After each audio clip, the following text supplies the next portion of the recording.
In this lecture, we will talk about the challenges that awaits a new venture team as it develops over time. We will talk about what happens as the team grows and how a team can successfully onboard new members. We will discuss why teams have a tendency to close up and reject outside information, a tendency that is devastating for the new venture team. And we will talk about how a team gets access to capital and why the onboarding of an external investor can present a rough journey for the team.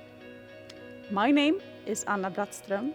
I work as a researcher and a lecturer at Lund University Sten K. Jonsson Center for Entrepreneurship. As you might have guessed by now, the focus of my research is new venture teams. An entrepreneur that I once interviewed said, "Growing this venture, it's like a computer game. There is problem solving all the way, but the problems to be solved just gets more and more difficult the higher the level we play at." Indeed, as the organization emerge, customer contacts are signed and investors on board, new talent is needed for the team. And this means that the new venture team needs to rapidly find, recruit and integrate new team members, and they might even have to let old team members go. Recruiting new members and letting old ones go, that has a significant influence in how the team works together. Imagine, for example, a team of young and inexperienced entrepreneurs who decides it's time to recruit an experienced senior CEO. This situation is not uncommon. Several research studies have shown that for a firm to grow, the founder must go. Why? Well, because the individual who did a fantastic job in setting up the new venture might not be equally fantastic at managing a mid-sized corporation. The day that this experienced new recruit enters the team dynamic will change. First of all, the team needs to renegotiate their roles and their status. And this is a process that can trigger some nasty emotional reactions.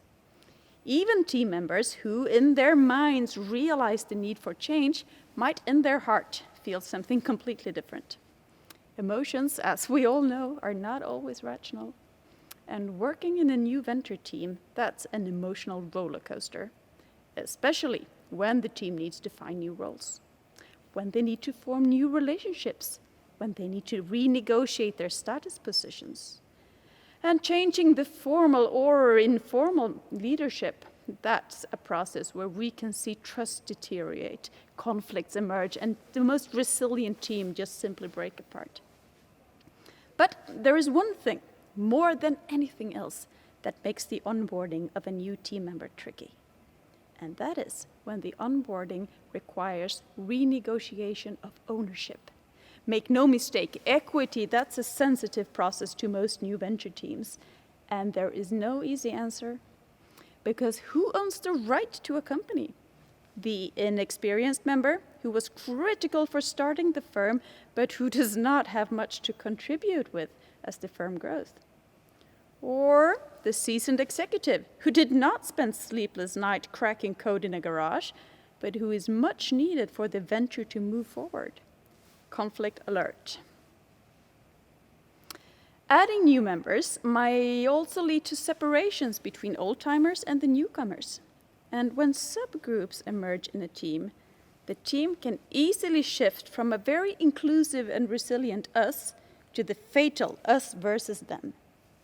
There can be a majority and minority in the group, leading to less information sharing, more conflicts, and weaker coordination.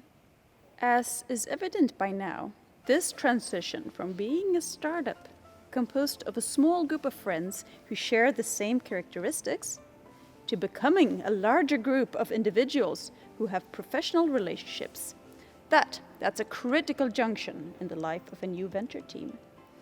It is a necessary passage for a firm with growth ambition, but it is a dangerous one. It's a passage where the team can easily break apart. So how can the team get through this critical passage in one piece? Well, unfortunately, there are no silver bullet solutions. But, as in any adventurous endeavor, a bit of anticipation, awareness, preparation for the challenges that await ahead, well, that increases at least the likelihood of successfully reaching the goal. One of the most important things for a new venture team to do is to establish relationships with the outside world. Relationships, those are the channels through which the team gets information, through which the team identifies opportunities, through which the team tests its assumption of what the customer really needs. Without connection to the outside world, the team drastically increases its likelihood of failure.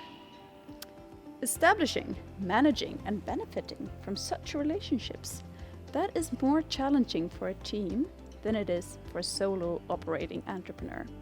How come? Well, that's because teams, they have a tendency to close up and reject outside information. For a team, sensitive or disruptive information can challenge the unity of the team, and a team needs unity to function. And therefore, a team that relies on trust, unity, internal commitment, it's actually more likely to reject disruptive information from outsiders. This tendency for teams to close up and reject outside information, it's pretty deeply rooted. History is filled with examples of groups that just isolate themselves from outsider information, who draw their attention inwards while rejecting external impressions. In an evolutionary perspective, this tendency has been very helpful. It has helped us to survive. Through a closely knit web of trust-based relationships, small groups of people have been able to organize themselves. They've been able to defend themselves from the outside world, and thereby they've been able to ensure the survival of the group. But for a new venture team, survival is not dependent on defense. Survival is dependent on interaction with the outside world. Feedback, information, resource exchange from external stakeholders, that is crucial for the team to innovate and to stop persisting with the poorly performing idea. So here again, we have a dilemma. The very aspect that makes a team strong, trust, unity, cohesion, can also make a new venture team weak because it increases the risk of the team closing up. Perhaps one of the most critical processes for a new venture team is getting investors on board. Well, most new venture teams need money to grow their business, and most entrepreneurs, they are short of cash. And in this respect, a team has a huge advantage over the solo operating entrepreneur.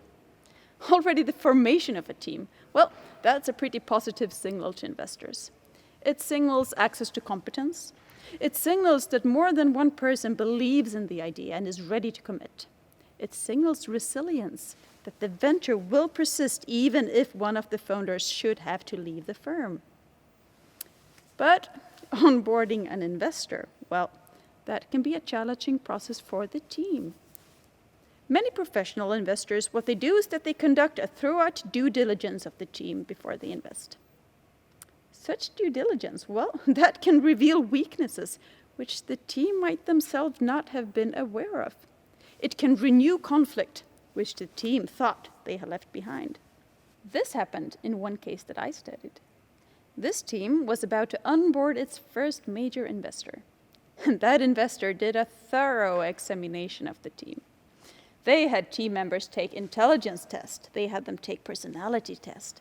They had experts interviewing all team members, assessing their competence. After this due diligence, the team were left with a report that stated in black letters who was the smartest person in the team, who was seen as the weak link, and who lacked the necessary leadership skills. 2 days after the report was released, one team member stormed into the CEO saying, "You do not have what it takes to lead us forward." In this particular team, they actually managed to get over this conflict. In fact, it actually made them stronger. But in a more fragile team, such a critical onboarding process can have more devastating consequences. Onboarding an investor also requires a renegotiation of ownership. Someone needs to give up shares in order for the investor to gain. A founding member might find him or herself in minority after the investment. Founders who used to be in full control now find themselves sidestepped when they only have a minority portion of the capital. Again, team cohesion, team trust, team unity is put at test. And these intra-team processes, they affect the relationship between the team and the investor. And they affect the team's ability to effectively get things done.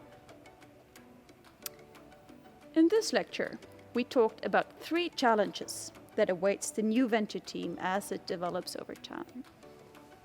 The onboarding of new team members. This challenges the trust, cohesion, and power dynamics within the team. We talked about the need for establishing relationships with external stakeholders. And we talked about why this is more challenging for teams than individuals, since teams have a natural tendency to close up and reject outside information. Finally, we talked about the onboarding of an external investor. It's a necessary event for most teams with growth ambitions, but it's also an event that reveals the team's weaknesses and demands team members to renegotiate equity. All 3 challenges, recruiting members, establishing external relationships, as well as onboarding investors, they are necessary passages for a new venture team that wants to grow.